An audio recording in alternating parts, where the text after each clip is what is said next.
too wet. That's the problem. It's okay, we'll split it and dry it out.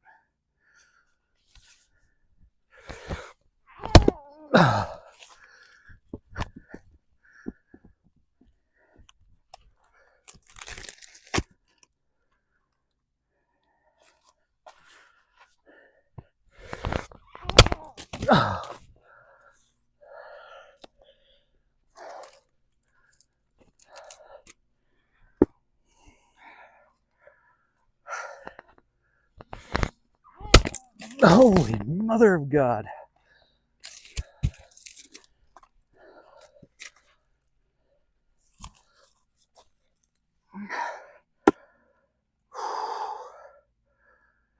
Yeah. Here's a stump that's cut straight. This one isn't cut straight. It's all wobbly, cocked.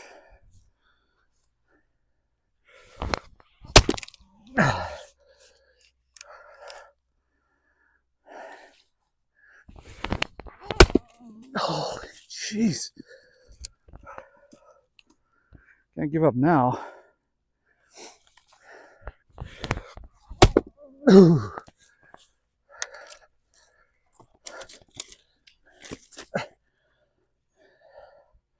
I don't know. That big knot's just preventing everything.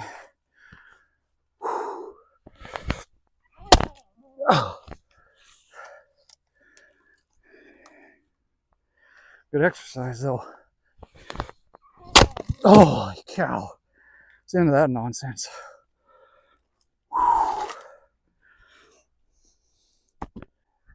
Well, I guess we'll pick that wet and naughty wood up that we split. Wet and naughty. Hey, I've known a few of them ladies in my time. Fun stuff. Anyways, let's stack it in the woodshed, dry it out, because that's the purpose of a woodshed. Yeah.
Nice. Sweet. Now what? Oh my God.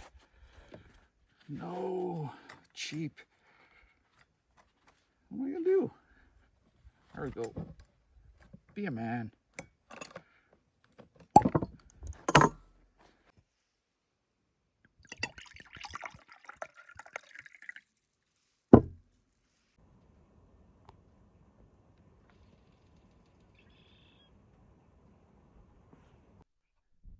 Did you guys see that bear?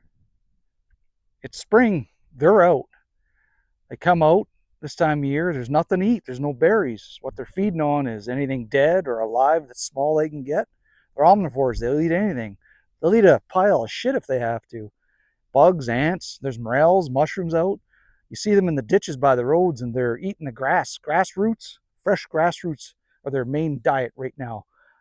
So yeah, but yeah, he was headed straight up this way. So we got the good old 12 gauge out. Now you see the size of this gun. Firearm. There's only one purpose to this. You can't hunt with it. It's not a long enough barrel. So when you buy something like this, there's really only one purpose. And that purpose would be shooting bears that come onto your property. I think they call that a Freudian slip. And so there's a purpose I got this one after research and hunting my life and stuff like that. So, like I tell my daughters, you can't outrun bears, you can't outclimb bears. What you can do if one's coming at you, assume this position. Told my daughters this all the time growing up because I'd take them in the bush. Go like this, and you duck down and you kiss your ass goodbye, because that's about all you can do, okay? But this is a 12 gauge, and the reason I got a double trigger, double barrel is when a bear charges you, you pretty much got one chance, okay? So when he's charging straight on, you're going to hit him in the sternum, maybe the face, I don't know, but you want to do a sternum shot, and that'll get right through the vitals. Maybe he'll get lucky, hit the heart and hit the lungs, and he'll drop. Now, I've seen bears, if you shoot him in the sternum breaks where the chest muscles are attached and that, so they'll do this, and they can't run and swat at you, okay? I've seen bears get shot side angle through the shoulder blades and through the tip of the lungs and drop instantly. Like, I mean, as soon as it hits, they're down and they're done. I've also seen bears get shot in the vitals and run for 50 yards on adrenaline. And adrenaline is a hell of a drug. It's like cocaine to bears. And if you think you got a good shot and he's still coming, you better either kiss your ass goodbye or pray up above, because something fierce is going to happen either way. Anyways, this is special. Getting back to double trigger. So what you do is you don't drop your ammo on the ground. Nice big fat slugs. Those are like that. You get two of them coming into a bear, okay? Pop your two slugs in. I won't put one in now because I'm going to demonstrate. Safety automatically comes on this one. That's why I bought it. Now, when you're shooting double trigger, I don't care what you say, you cannot pull the triggers at the same time. One's always going to get pulled first, and the second you pull one trigger, it's going to raise a bit, especially in a 12 gauge, it's going to buck. So you go boom, and then by the time you get your second off, you're shooting above the animal if it's charging you. So what you do is you load her up. Once you see the bear is kind of paying attention to you, you load her up, and you take an extra third shell, and you put it right there. See that? Right between the triggers. And then you put your trigger finger on the front one, or you can put two in there if it fits. And when he comes, you pull the first one, and it shoots off. Because of this, it pulls both triggers at the same time. That's your only chance. So, yeah, we're going to have to keep this guy around because I'm cooking. And he's going to smell it in the bush and wander on up. Maybe, maybe not. But we don't want that happening. So, got to be bear smart. And if, I always say, when bears get close, they'll stand on their hind legs and do this. If you can, shoot them right in the pecker. Or if it's a woman, shoot her right in the ovaries. Or shoot her right here. That's probably your best shot. But yeah, if you want to shoot them in the pecker, that always takes any type of male animal down, doesn't it? But just my advice.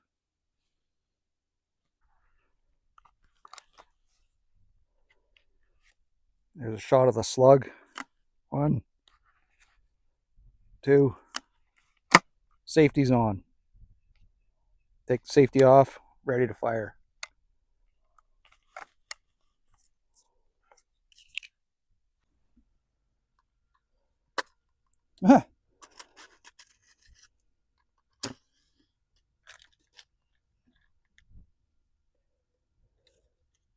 Ow.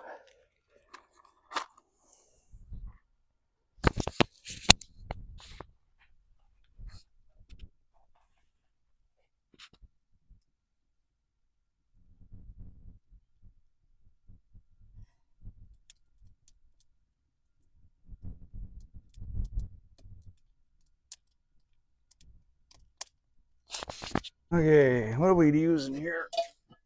This.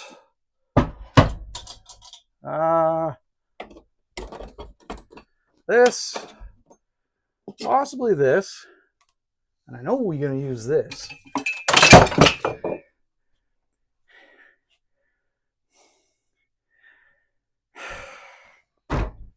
I got to pick that up, man. Anyways, oil. We got salt. I need something to throw the fry. You know what we'll use? We'll use our dishwash basin, our face basin, and our, now it's Frenchy fry drying basin, I guess. So we'll use that. Let's take that outside. Meantime, I'll clean up this mess because no one else is gonna. Hey, see you soon.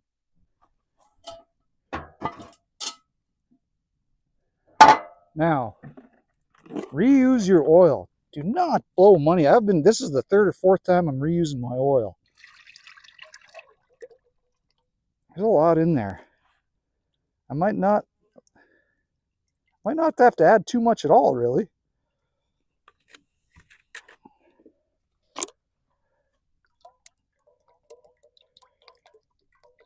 No, I think, you know what? That's where it's going to be at. So what we're going to do is we're going to try these little mini potatoes. Never have. Might as well. Potato's a potato. We cut it small enough and the same sizes. That's the key, guys. Cut them the same sizes. They're ready at the same time. Remember that. They'll all be the same texture. So let's see how these are going to work. Well, Jerry, now you plain old forgot to wash them. That's okay. We'll cut them first and then wash them. What does it matter? I got a lot of taters. I'm going to be cooking for a while. Anyways, how small do we go? That? Yeah, let's go that size and check it out. Yeah.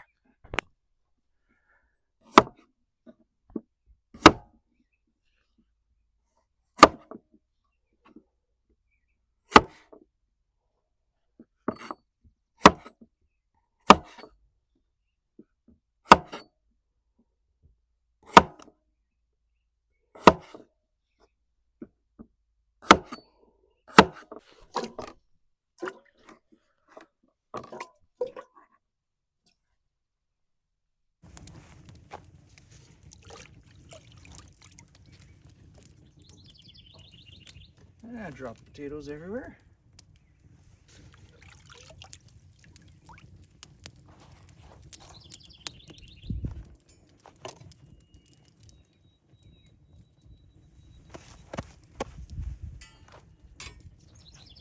Now that's got to be at 350. So let's take a look and see if she's at 350. No, not 350.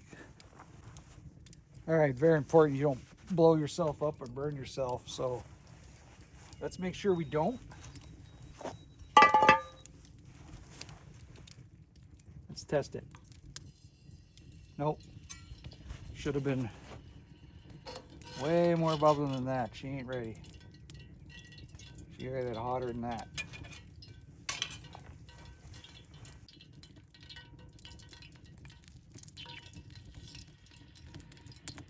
Not quite. Getting close, but it ain't quite there yet. That's hot. I need a glove. Ooh, that's hot. Oh, see that? She wants to. She's not quite there yet.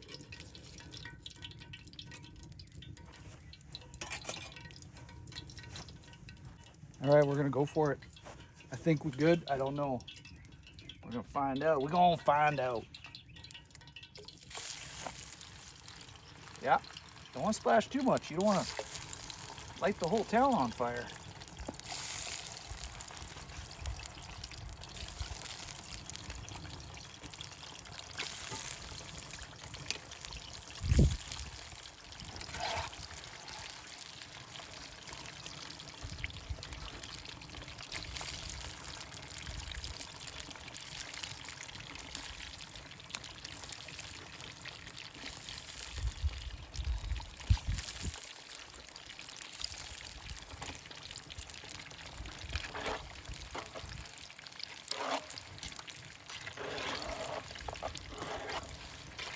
All right, we good now.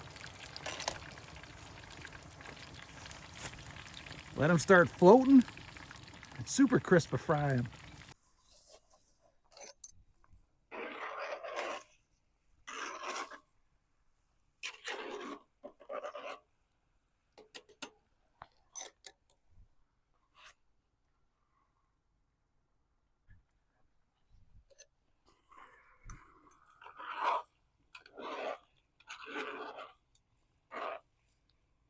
Okay, now they're Some of them are starting to try to float. So they're at least halfway cooked now. Make sure you don't stick them on the bottom. They won't stick on the bottom now. They're trying to float. Ugh, hot and smoky. That's the way I like it.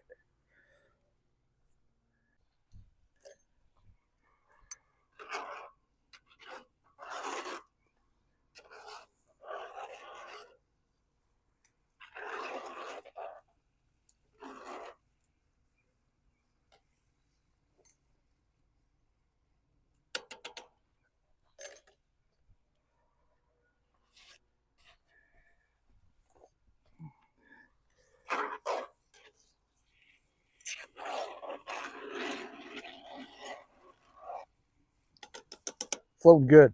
So what we're going to do is when a batch is ready, we're going to take them, we're going to throw them into this steel basin. And then what we're going to do is we're going to, do we even need to put them on a steel basin? I don't think so.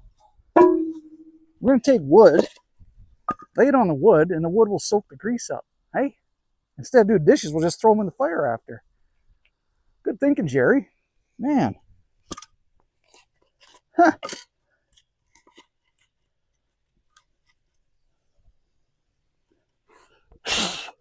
Gotta blow the slivers and grass off. Some dirt too.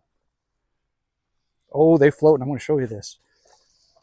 That is getting to be going to be crispy soon.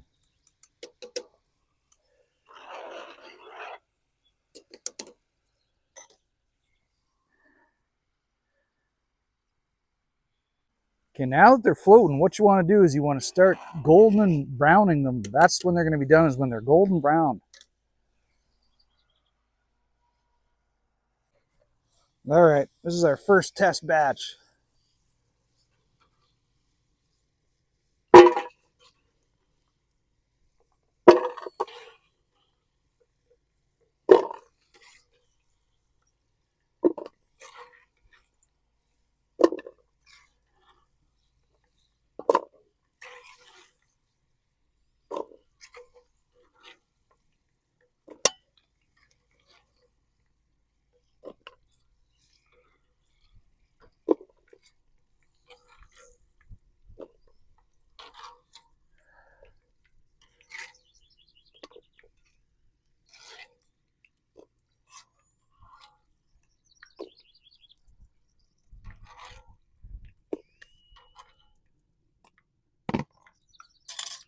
Move this off for now. Just keep it warm.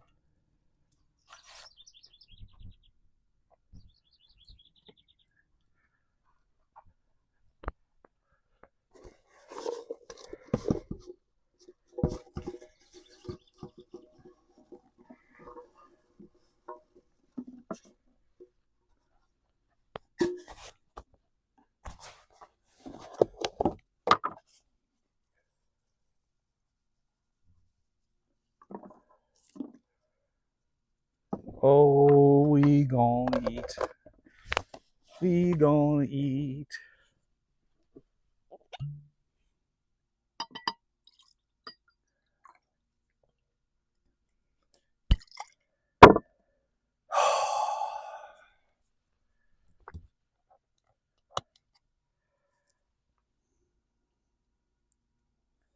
Sweet. Oh, oh.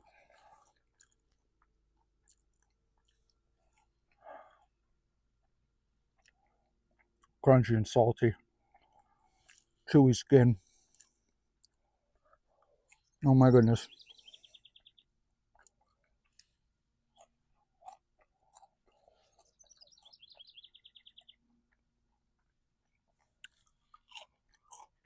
I don't know if you're getting the crunchiness of this.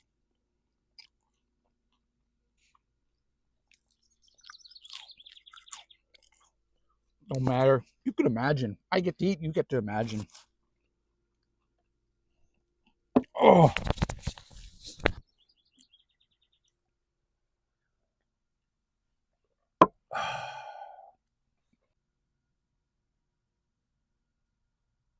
So what we're going to do is we're going to cook 2 small chickens. I'm going to try something I've never seen before. Maybe you have. I'm going to take these iron This is for like cementing and that. I'm going to take them and I'm going to pound them in the center of the fire pit. We're going to go to about that deep. We're going to put 2 of them in there, and then we're going to stick a chicken on each of them. Plop one right on, and then we're going to put coals all around and maybe some in the middle and cook it like that for a couple hours. See what happens. Roast it right in the fire pit. Standing chicken. We'll call it standing chicken. How's that? And we're going to marinate it in some wine and fresh dill. We had fresh dill from the, stuck it, you pick dill and you freeze it, it'll stay like fresh dill. So we're going to marinate it in salt, fresh dill, and wine. Get it, hi Lenka, beat it. So let's get some of these in here. Okay, beat it, beat it.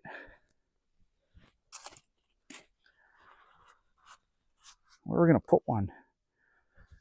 Maybe right, try that.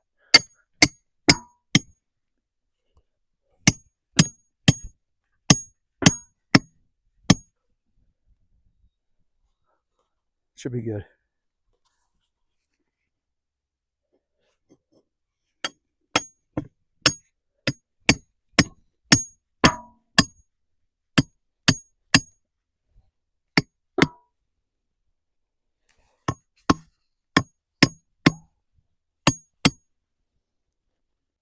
So we're going to take our wash basin. We use it for everything. We're going to put our chicken in it and marinate it. My buddy Darren, since I have known since grade, kindergarten, play school, we were 4.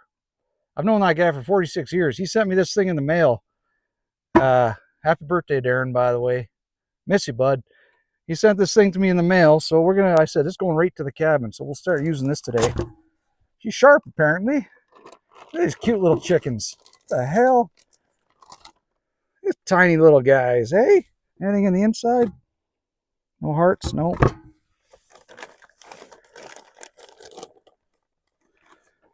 Two little tiny guys. Perfect. Put that aside. Wash your hands and get a clean towel.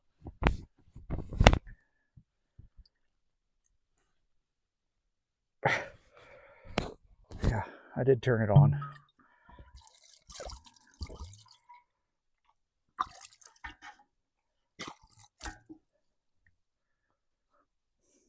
Again, ants crawling on my legs. Whatever.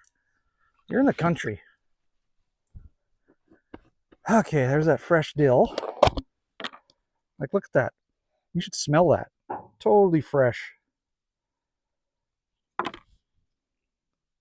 Put some on the inside too, right?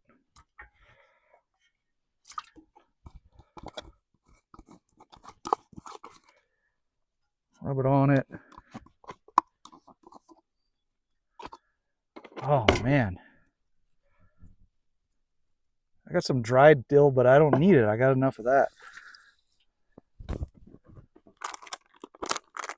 Time.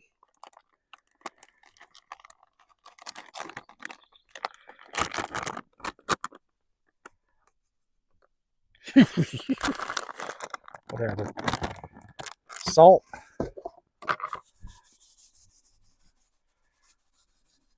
Salt it good, and we'll just keep moving it around in the brine. All right.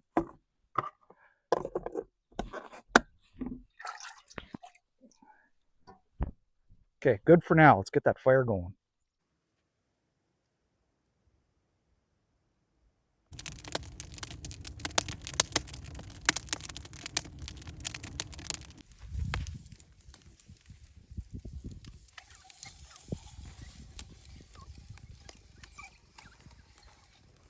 Got hot on my hands.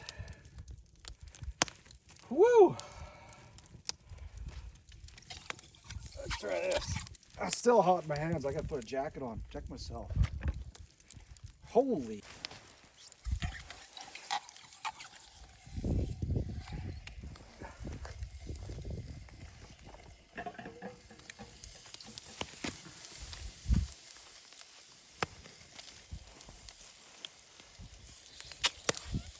Ah, crap. Let's wash her off in the brine. That's hilarious.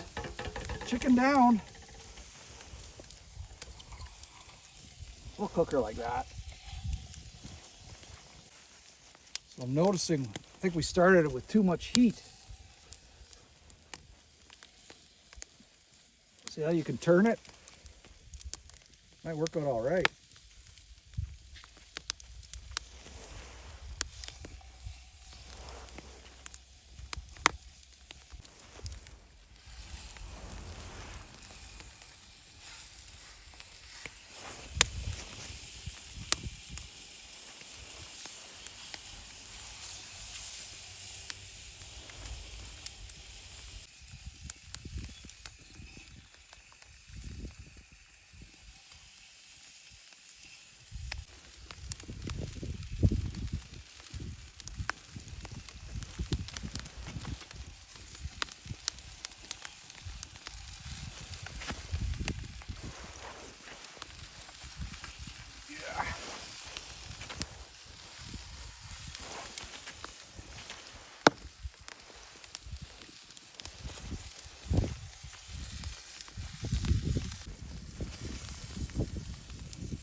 Let's do that. Give her a little turn. She's almost getting there.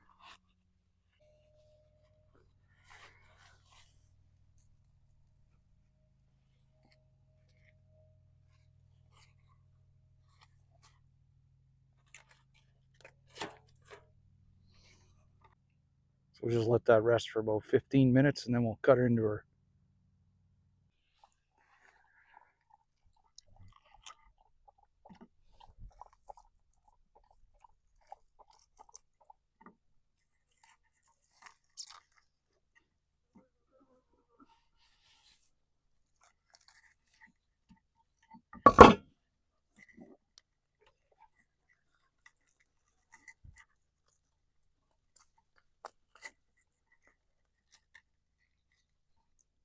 A little bit too hot right now on the fingies.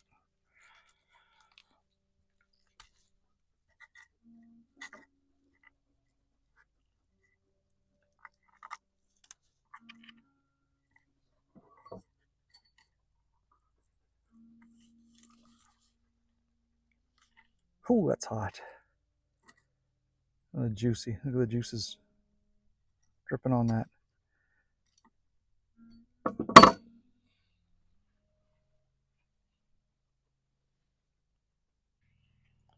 All right, I'm going to try some of this. This is the rib.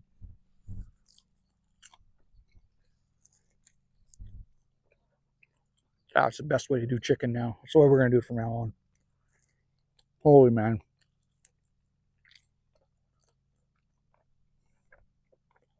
Got the taste of the fire and the smoke.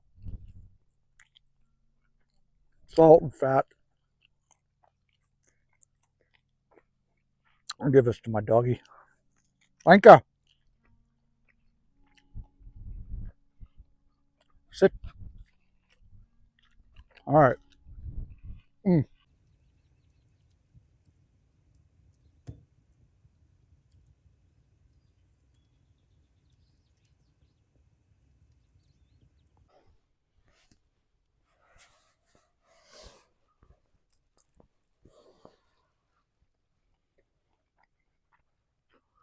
Chicken at sunset.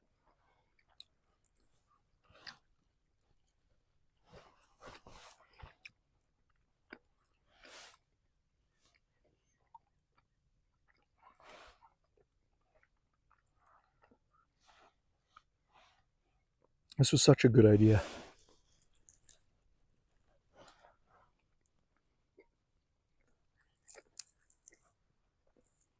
Flavor and the brine in a campfire.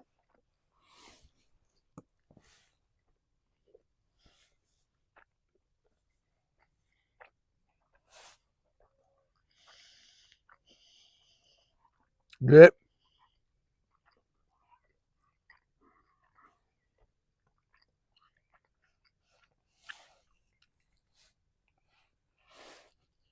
Sit.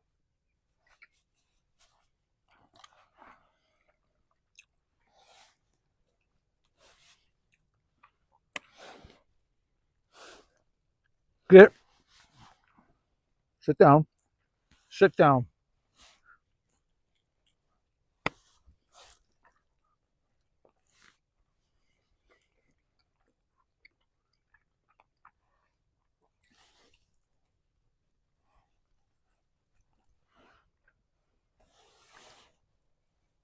Hmm. Oh, I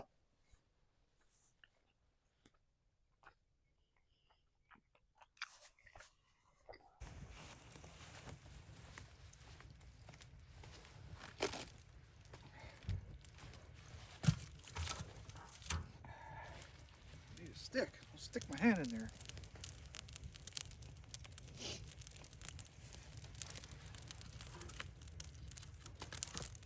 There we go.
Well, that's it.